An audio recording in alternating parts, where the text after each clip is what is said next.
Hey folks, Kevin Inoue here again from Fight Designer LLC and with another PewTube episode.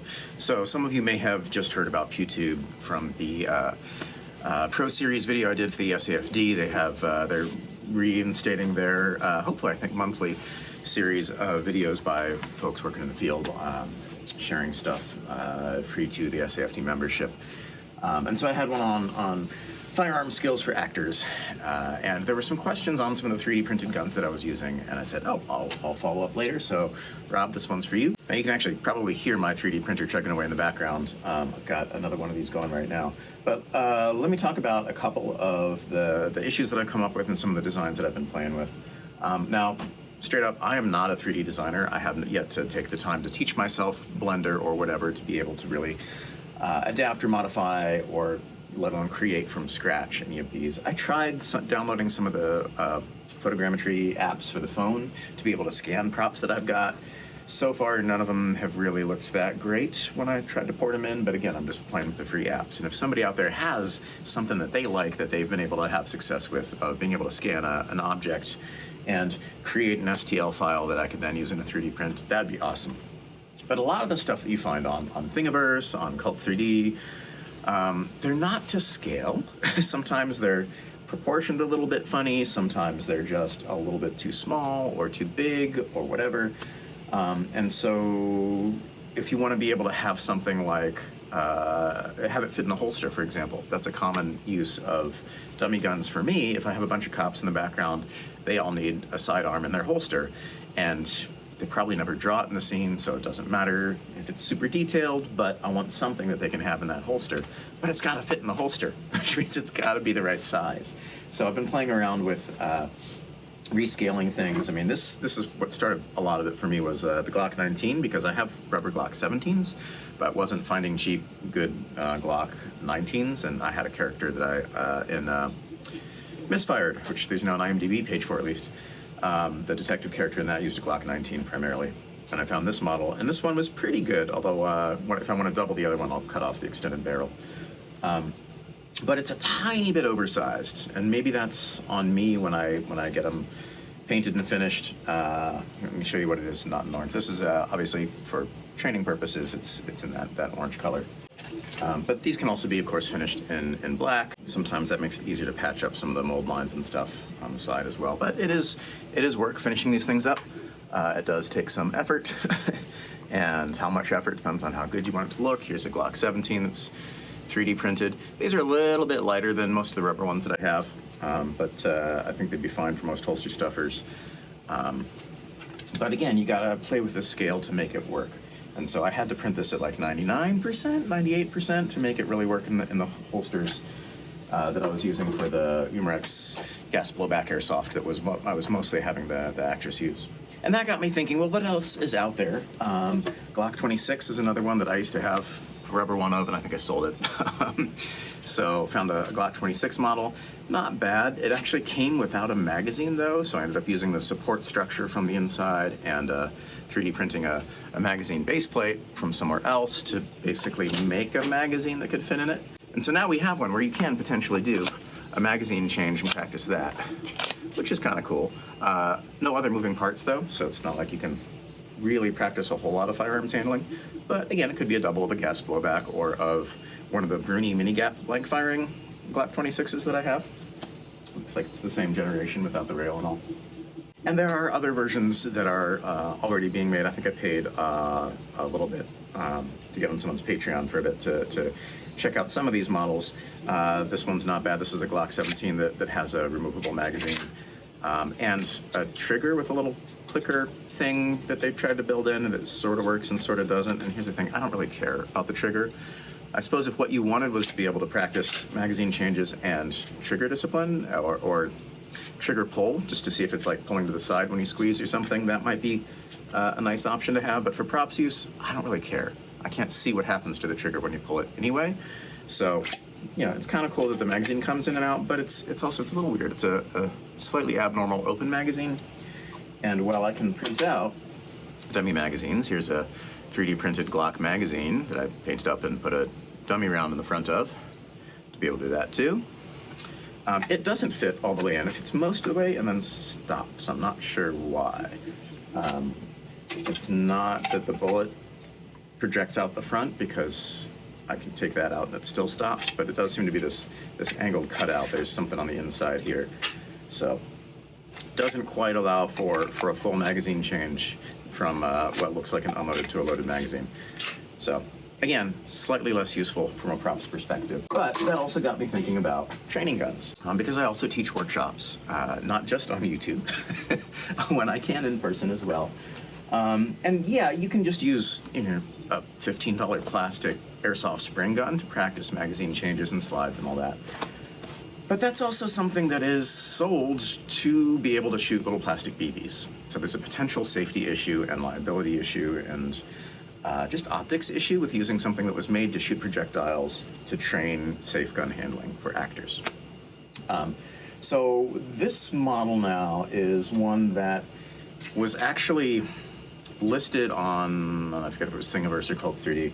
I can drop a link. It was listed as a 1/4 scale Glock 17 replica with moving parts. Now, I can tell you from having played with it, it's not actually 1/4 scale. If you print it 400%, it'll be comically big. It'll be oversized. I'm still playing with it. The one that's printing right now is a little bit bigger than this one. These are a tiny bit undersized, but do actually fit in the Kydex holsters that I've got, so you can still practice drawing from a holster. And these had removable magazines, which, again, another thing I'm playing with in terms of proportions. When I first did it, this is the first one I did, the magazines were way too small to have a good friction fit, so my first few, I just put tape on them to make them sort of stay. And this is not the most detailed model. It's not as good a copy of the Glock 17 as some of the other models that I've been able to find. Again, if I were better with Blender or something, I could probably merge the two somehow. And the way this was originally designed to work, let me pull this out here so you can see. This was my experimentation prototype. It was designed to have the slide be able to work and return back using the spring from a ballpoint pen. And the idea being that at that 1/4 scale, supposedly,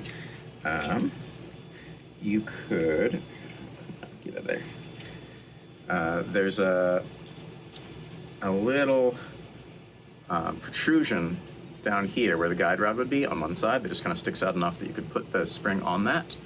And on the slide, there is another one, but it broke off on this one because I dropped it at one point. But what I also found was, actually no, it wasn't when I dropped it.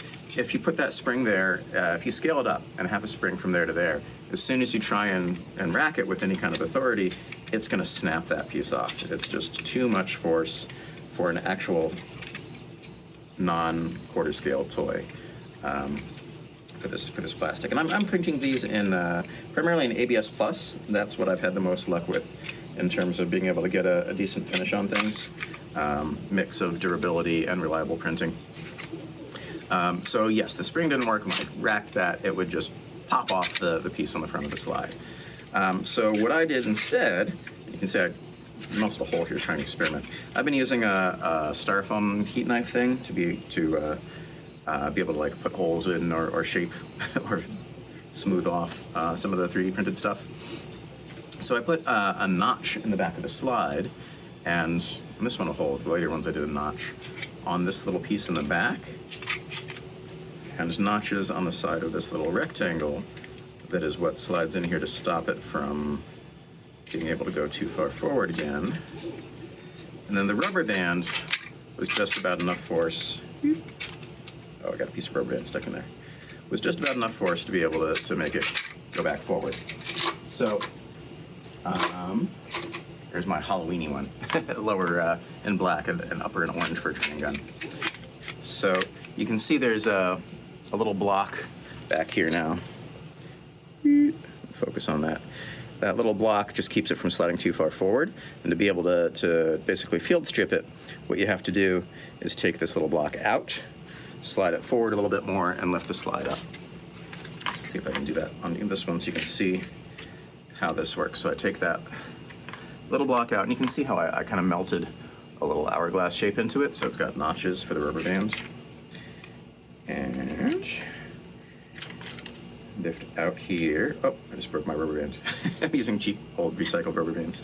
So I've got a little notch in the back of this thing here so that the rubber band can kind of stay on that peg. And I've melted up the sides of the slide here so that it's got a notch for the rubber band to fit in there. And so when you put those together, try to see if I can do a quick repair job and just tie this off. When you put those together, it's enough to pull it shut. So is this, can this do anything that you couldn't do with a cheap $15 airsoft Springer? No, not really. And the proportions aren't perfect. The magazines are thinner than the real mags, and even if it's a tight fit, like it's not the same as a double stack Glock magazine. There's a little bit of a rattle to it. Things are a little loose. I mean, it's a cheap plastic thing. But on the plus side, again, this is never going to be anything other than what it was designed to be, which is, in this case, a training tool. And yes, you could do it in more prop-like colors, and I suppose use it as a prop. But again, it's not as good a copy as the others. So I don't think that's really where it's most useful.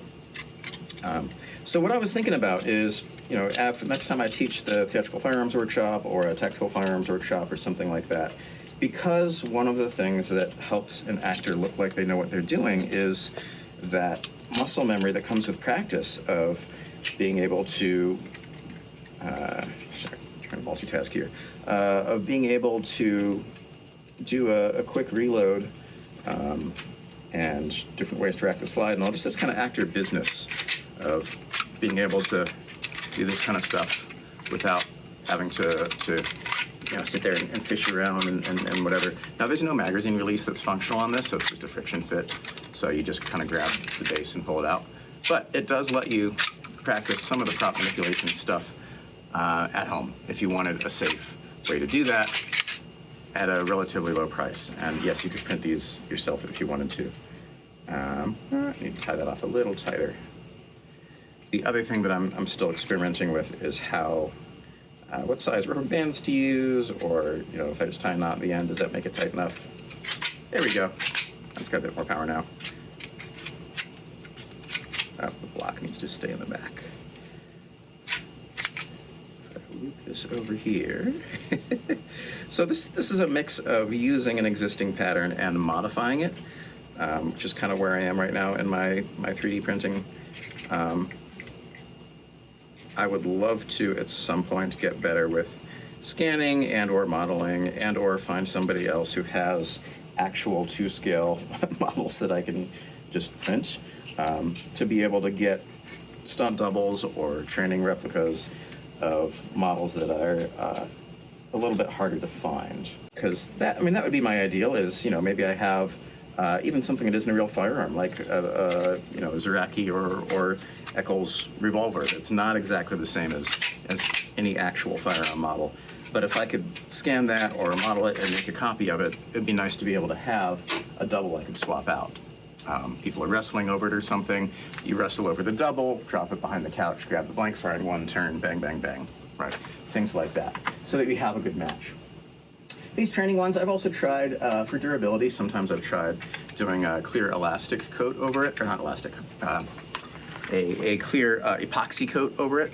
That can make them a little bit stronger and a little smoother, because there's sometimes a sort of a rough finish when it comes out of the printer. See if I can get focus on that. There's sometimes kind of a rough finish when it comes out. You can sand and grind a little bit, but I'm not sure it really helps because it's not exactly flat or smooth. I'm not spraying it on. I'm not all high tech with all that.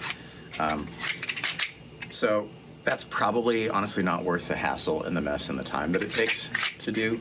So I probably won't do a lot more of those. You can also spray paint them, but that can also make it look pretty junky. This was originally yellow, but I spray painted orange because that's technically what color you're supposed to mark, not firing things. Yeah, it looks a little junky and takes more time. Plus, it's getting cold enough here in Ohio that pretty soon I won't be able to spray paint things anymore. And yeah, maybe next time I do a workshop, I'll be able to bump the price up $4 and send everybody home with one of these to practice with. You know, you do a workshop or training for an hour and then never again, you're not going to have the muscle memory. You're not going to be able to feel like you're comfortable with this motion. So the more that we can have, something we can just fidget with while watching a movie or whatever, while waiting for water to boil, this kind of stuff, it's just practice, right? It's just practice and muscle memory. And of course, there's different ways to rack the slide, whether you want to do the slingshot or in here, I don't really care. Any of those work with this stuff. You can hear it's got a little bit of a rattle.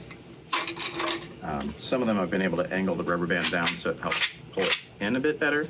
Rattles a little less, but still sounds plastic. Again, this is not meant to be for on-stage use. I suppose on the screen you could fully it, but on the screen, it still kind of look like crap. So there we go. That's my my current experimentation with 3D printing. Rob, you were also asking how long these things take. It does depend on if you print it like in halves or in one piece with supports, or if you change the infill from 20% to something stronger, how you slice it, what your printer is, what kind of resolution you're printing at. I mean, I would say for something like one of these, for all the parts printing, probably somewhere from like 16 to 24 hours. Obviously, the more supports and things you're printing, the longer that'll take, the higher resolution, the more infill. But yeah, I mean, most of a day to print the parts, and then most of these lately I've been printing the lower in halves, and then you gotta plastic weld them together and do a little finishing and do the little melty bit in the back and the rubber band, and that adds, you know, altogether maybe like 20 minutes on each one, if that. But the beauty of it is most of the time, once you get it dialed in, you set it, you go away, you come back tomorrow, it's done. And that's the nice part about this. You don't have to babysit it once you get it dialed in, and that can take a while. And every now and then something goes wrong, it gets clogged, and then you sit there cursing at it for a long time until you get it fixed. So it's not idiot-proof. Most of these things are not complete plug and play on 3D printing, and it is something that I'm still figuring out myself. So if you have words of wisdom or something to add, drop it in the comments or send me an email. I'd love to hear it. So till the next time we get a confluence of a little bit of spare time and something interesting to say, this has been another PewTube video. You can like, subscribe, comment, request topics. I am Kevin Inoue, currently based in Cleveland, Ohio, where I do prop weapons rentals and fight choreography, gun wrangling, and I teach at Case Western Reserve University. All right, till next time, look good, stay safe, have fun, stay sane, stay healthy, get your shots, all that good stuff, and I'll talk to you there.